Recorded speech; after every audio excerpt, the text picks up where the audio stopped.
Oke, kembali lagi bersama saya Syaifullah Yusuf di acara Popedan Podcast Pengacara Medan. Jadi pada kali ini kita kedatangan bintang tamu yang sangat luar biasa, seorang pengacara, seorang advokat yang sudah cukup ternama di Kota Medan, yaitu Abangda Andre Gustranda Manulang SH. Selamat datang, Bang. Selamat datang. Oke, Thank you. Ya, jadi pada kali ini kita akan bercerita-cerita bersama Bang Andre Manulang ya terkait bagaimana sih sebetulnya profesi advokat itu, mulai dari profesi advokat itu di pandangan advokat itu sendiri sampai ke profesi advokat di pandangan masyarakat awam. Jadi mungkin kita bisa tanya-tanya sendiri sedikit kepada Bang Andre Manulang, bagaimana sih perjalanan beliau sampai kepada saat sekarang ini. Mungkin boleh diceritakan, Bang? Ya. Mungkin gimana ceritanya dari awal kuliah kok bisa ngambil jurusan hukum, kok bisa kemudian bagaimana kesehariannya di kampus, aktif di organisasi atau bagaimana, kemudian bagaimana proses perjalanan sampai menuju advokat gitu.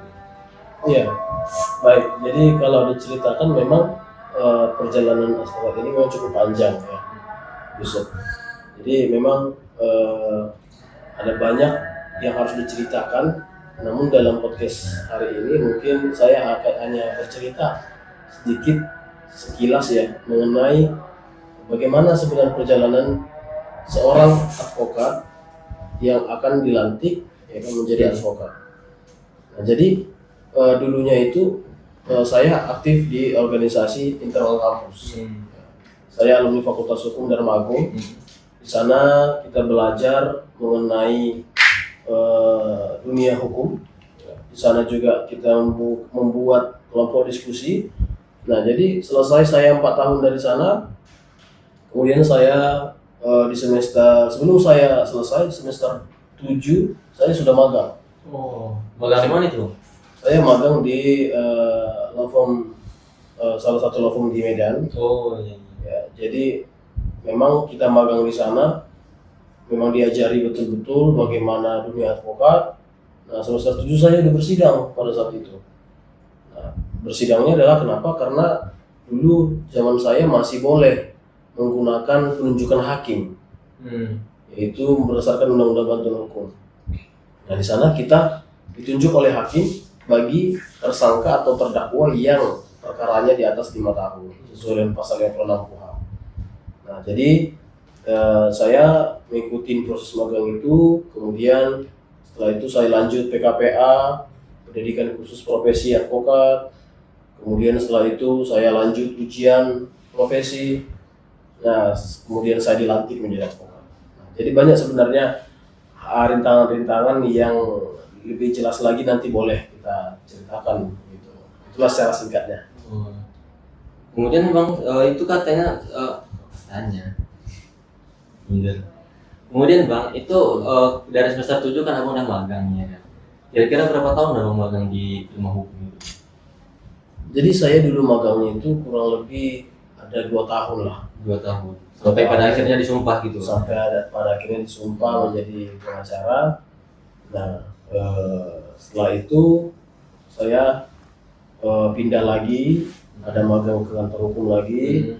Ada 2 atau 3 kantor hukum yang telah saya jalanin sebelum saya buka kantor sendiri. Nah, kemudian nih Bang, mungkin dari pandangan para advokat itu sendiri kan, dari pandangan para pengacara itu sendiri ataupun dari pandangan masyarakat, mungkin masih sering kita dengar Bang masalah statement masyarakat lah, misalnya banyak juga masyarakat awam itu yang bilang kayak gini. Jadi aku maksudnya bukan untuk untuk mengeluarkan statement kalau kebanyakan masyarakat itu kayak gitu, enggak. Nah, cuman ada beberapa masyarakat memang yang mengeluarkan statement yang mengatakan bahwasanya advokat itu cuma membela yang bayar. Itu bagaimana menurut Abang sebagai seorang advokat sendiri Bang? Supaya itu bisa diluruskan, supaya kita bisa membuka cakrawala berpikir yang penonton juga ini Bang. Gimana Bang? Jadi memang stigma itu memang sudah lama berkembang ya di kalangan masyarakat kita. Akan tetapi pada faktanya ya ada banyak juga pengacara yang benar-benar membela kebenaran, bukan karena yang bayar begitu. Karena pada dasarnya advokat itu ketika menjadi kuasa hukum salah satu tersangka atau terdakwa, dia sebenarnya bukan membela kesalahannya, akan tetapi dia menjunjung tinggi asas peradilan dan penegakan hukum yang fair kepada si tersangka atau terdakwa ini. Agar apa? Agar tersangka ini tidak diperlakukan semena-mena oleh aparat penegak hukum. Apa itu? Ya mungkin kita sudah sama-sama lihat banyak di berita-berita bahwasanya banyak penegak hukum yang semena-mena terhadap tersangka terdakwa. Iya. Jadi memang itulah peran advokat tadi untuk mendapat peradilan yang fair si tersangka terdakwa ini. Gitu. Nah, terkait dengan tanggapan masyarakat tadi, ada banyak juga memang pengacara yang seperti itu. Gitu. Dan menurut saya bukan hanya pengacara saja, ada banyak oknum-oknum lain yang seperti itu, baik polisi, baik jaksa dan lain-lain. Tetapi kalau Yusuf tanya saya sebagai pengacara, bagaimana sebenarnya menanggapi seperti itu? Saya terus berbuat yang baik saja, menunjukkan bahwa profesi ini adalah profesi yang mulia, profesi ini adalah profesi yang the primus inter pares, profesi yang sakral, tidak tercela, gitu ya. Jadi sehingga itu menjadi presiden yang baik kepada masyarakat, supaya masyarakat melihat memang benar advokat itu memang adalah mulia gitu.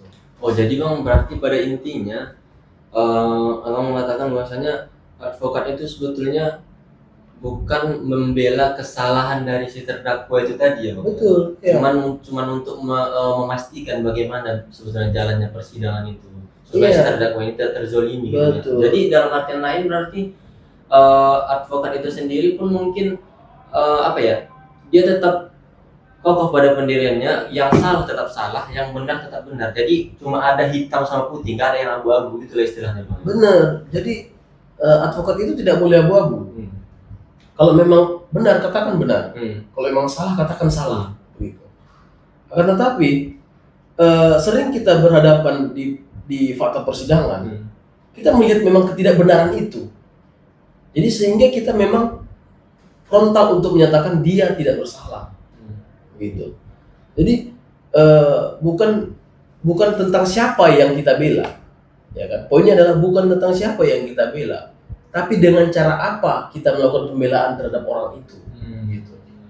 Walaupun memang dia penjahat atau pembunuh sekalipun, tapi kalau memang kita bela dengan pembelaan yang baik, yang menurut hukum benar, maka dia tetap adalah orang benar, gitu. Dengan hati nurani kita Bang ya. Benar. Itu juga sebaliknya. Bukan berarti kalau dia orang suci, katakanlah pendeta atau ulama, namun kita bela dengan cara yang buruk pula, tetap kita menjadi pengacara yang buruk.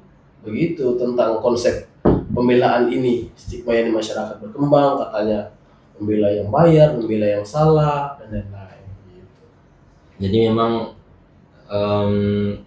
tergantung masyarakat lah yang menilai Bang ya. Cuman advokat itu pada intinya tetap dibutuhkan lah, dan advokat itu sebagai salah satu penegak hukum yang pastinya juga bakalan dibutuhkan untuk bahkan advokat itu secara nature, secara sejarah ya dibilang advokat itu sebagai apa?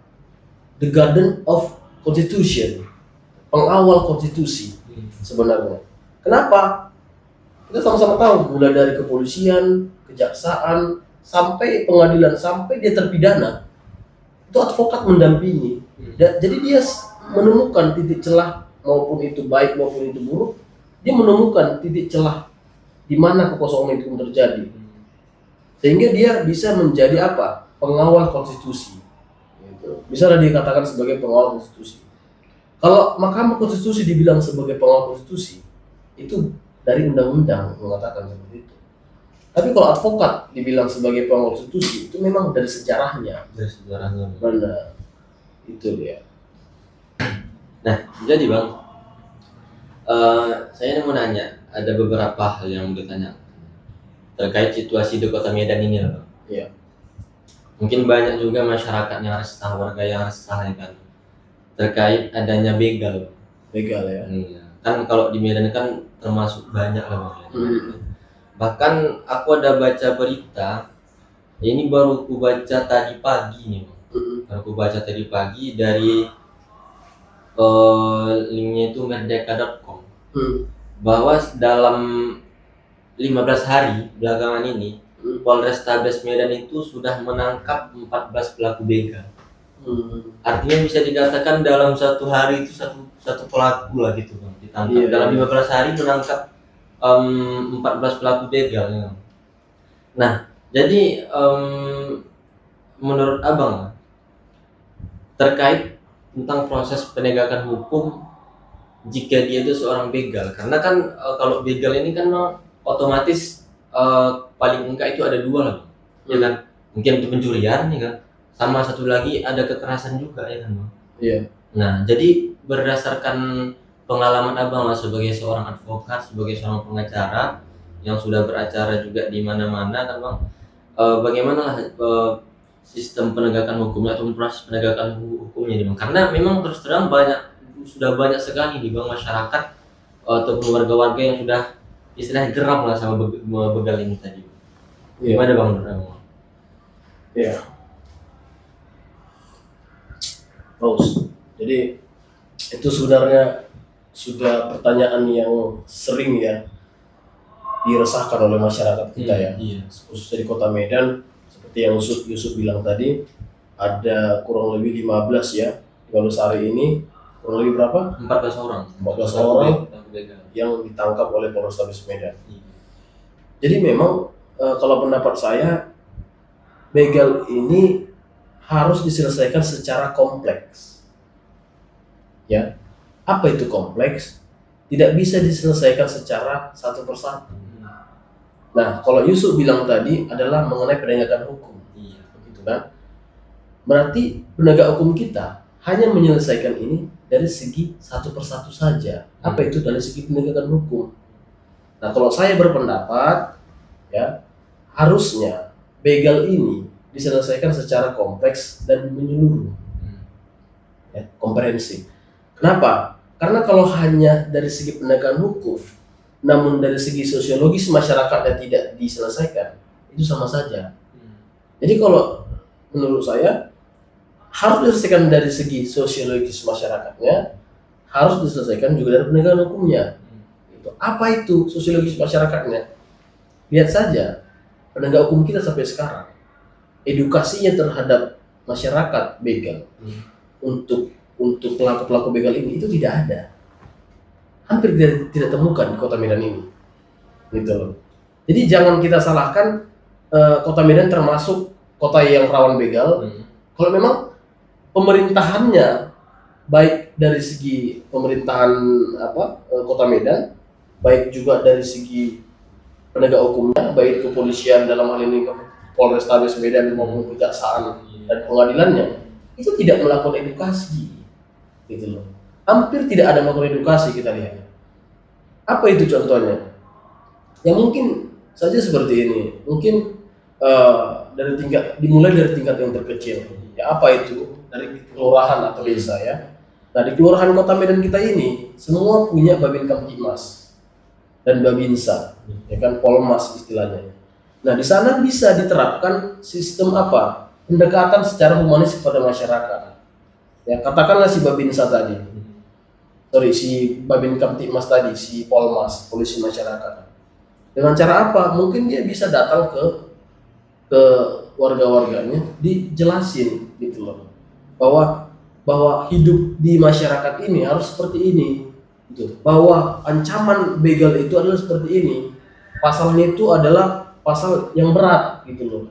Bahwa pemerintah Kota Medan dalam hal ini sedang ya mengedepankan, ya, memfokuskan untuk pemberantasan begal. Harusnya kan polisi menyampaikan itu terlebih dahulu di kelurahan. Nah, kalau itu seandainya dilakukan, ya, lalu ajak lagi rangkul dari tokoh-tokoh masyarakatnya.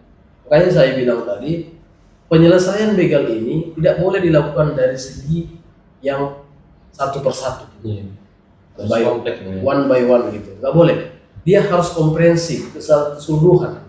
Nah, dari segi kemasyarakatannya juga, sosiologis masyarakatnya, maupun dari agamaannya gitu. Ya mungkin dari segi tokoh masyarakatnya, ya kan, dari agamanya, mungkin dari pendeta ataupun ulama di sekitaran Kota Medan ini, baik pun masjid dan gereja, ini digunakan perannya. Apa sebenarnya peran masjid dan gereja ini di tengah-tengah Kota Medan ini?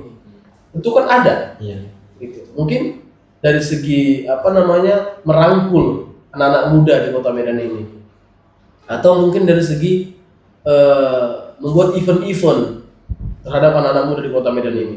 Ya, kalau saya boleh cerita, saya ada lihat pernah di VT di TikTok, ya, ada seorang Dirkrimum, ya, Polda di Riau, kalau saya tidak salah. Jadi dia dalam hal menegakkan hukum di tengah-tengah Polda Riau itu, dia merangkul masyarakat di sana dengan cara apa? Membuat event seperti ring tinju, ya, anak muda main tinju, gitu. Nah itu lewat olahraga yang dia sampaikan, atau event-event anak muda dengan modifikasi motor. Nah, kesannya kan lebih humanis gitu. Nah, di sana dia rangkul anak-anak muda. Nah, tanpa kita sadari, dia telah menyelesaikan permasalahan begal dari segi komprehensif, secara keseluruhan. Dan terbukti memang angka begal di di proses dia persentasenya itu menurun, gitu. Nah, jadi ini mungkin bisa menjadi langkah yang diambil oleh pemerintahan Kota Medan, baik itu dari pemerintahan Kota Medan dan stakeholder lainnya. Itu sih. Oke, ini Bang, ini ada yang menarik lagi nih Bang. Ada mungkin di media sosial Bang, ada beberapa waktu belakangan ini saya melihat ada satu orang dia itu dibegal, terus dia melaporkan begalnya itu. Atau enggak, ada juga kemarin itu ia dibegal, kemudian begalnya itu terbunuh karena dia membela diri. Tapi lucunya gini Bang, yang lucunya itu malah dia yang jadi tersangka. Nah, itu gimana Bang menurut Bang sebagai seorang pengacara? Jadi itu menarik ya. Iya. Penting memang kita bahas di sini itu sering terjadi dia korban, dia melapor karena dia dibegal, ujung-ujungnya dia jadi tersangka. Iya.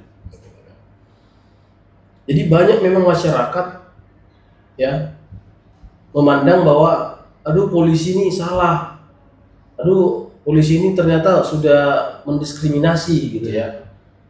Tapi kalau saya sebagai advokat memandang ini seperti ini, ada namanya pembelaan secara terpaksa dan ada namanya pembelaan secara yang tidak wajar. Ya, jadi ada dua ini pembelaan. Nah, kalau pembelaan secara terpaksa itu ya, disebutlah sebagai apa istilahnya, dalam keadaan overmah dia, sehingga dia menggunakan segala kekuatannya untuk membela diri.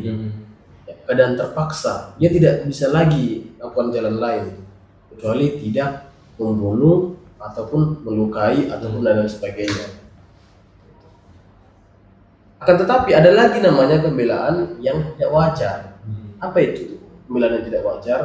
Pembelaan yang tidak wajar itu dia sudah tahu bahwasanya pelaku itu sudah pingsan ataupun sudah lari, namun dia kejar lagi itu begalnya.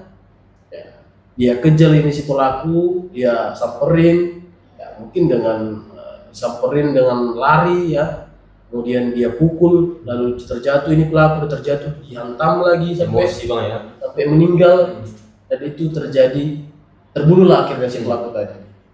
Nah, kalau cerita seperti itu sudah ada niat, Oh. niat jahat, ya, atau mens rea dalam hukum. Nah, banyak memang masyarakat kita berpikir, kok begini sistem hukum kita, tapi memang itulah sistem hukum kita. Jadi suka tidak suka, ketika ada korban begal, katakan dia dalam keadaan terpaksa sehingga dia membela diri, polisi sebagai penegak hukum harus mempelajari dulu bagaimana pembelaan diri yang dia maksud. Kalau pembelaan dirinya berlebihan, itu bukan pembelaan diri lagi, tapi sudah dipersiapkan. Gitu loh.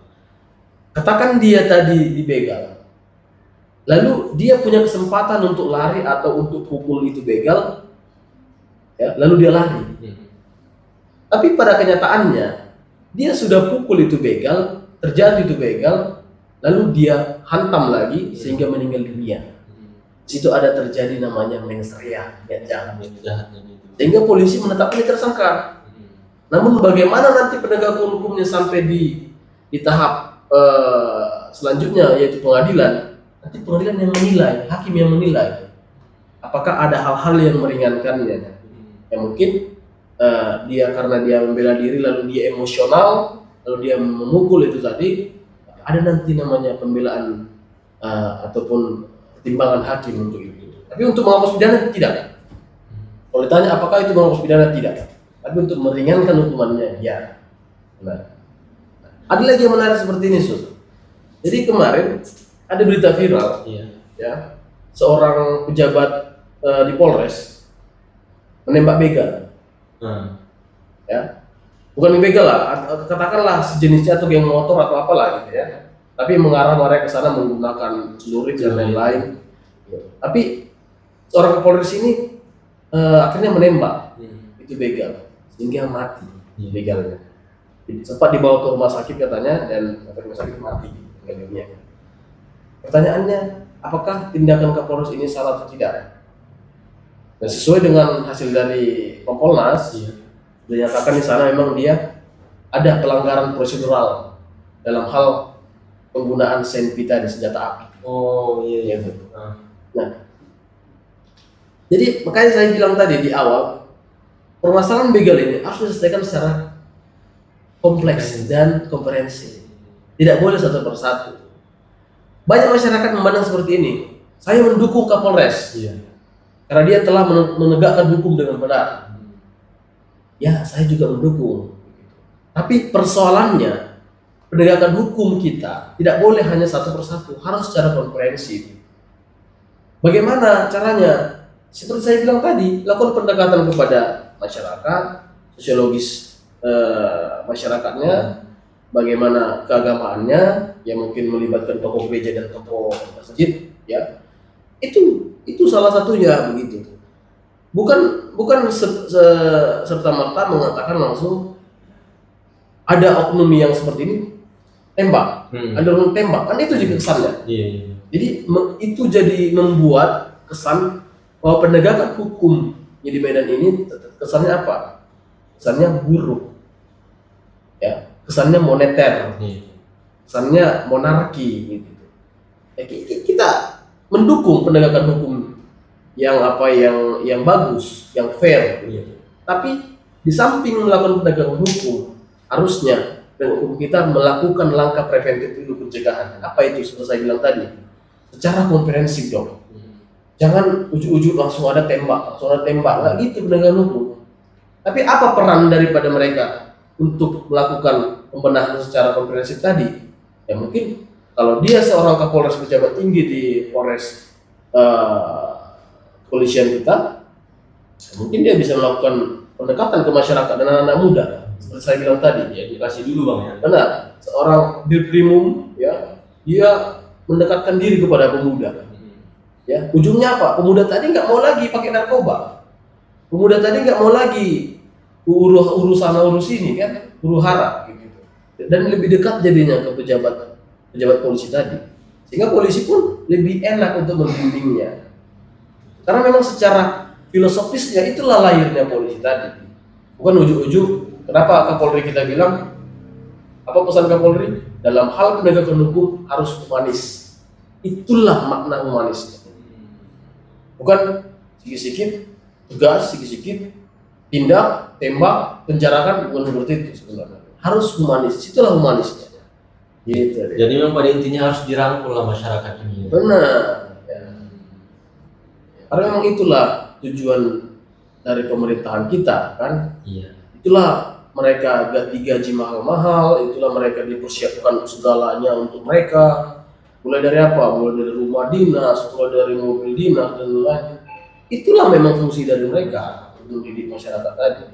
Andai kata memang tidak bisa lagi, lalu mereka sudah lakukan itu semua, masyarakat memang tidak bisa, maka saya mendukung dengan mereka tersebut. Itulah mungkin jalan terakhir. Yes, benar. Tapi sampai sekarang kan kita nggak lihat. Iya. Ada nggak? Ya kan? Yusuf boleh survei lah kemana-mana. Itu hampir tidak ada. Pendekatan itu tidak ada. Begitu ya. Luar biasa bang, luar biasa pembahasannya. Iya, menarik memang kalau begal ini. Menarik sekali. Apalagi untuk lingkungan di Kota Medan ini kan bang, Iya. mungkin tergolong rawan lah bisa dikatakan. Salah satu kota yang rawan, kejahatannya. tingkat kejahatannya luar biasa, termasuk begal. Ya, luar biasa. Kemudian bang terakhir nih bang, apalah pesan abang kepada anak-anak muda, kepada mahasiswa hukum yang mungkin sekarang ini mereka masih apa ya bang, masih ngambang untuk memilih jalan ke depannya gimana. Abang sebagai pengacara ya kan, apalah pesan abang kepada mereka.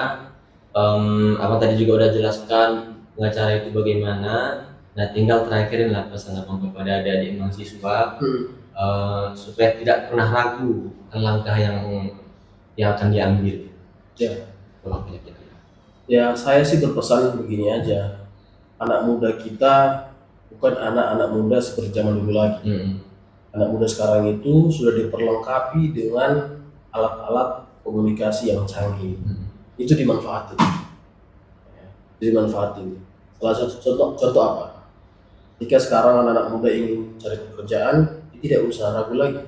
Tinggal buka loker, itu semua ada terpampang, kan?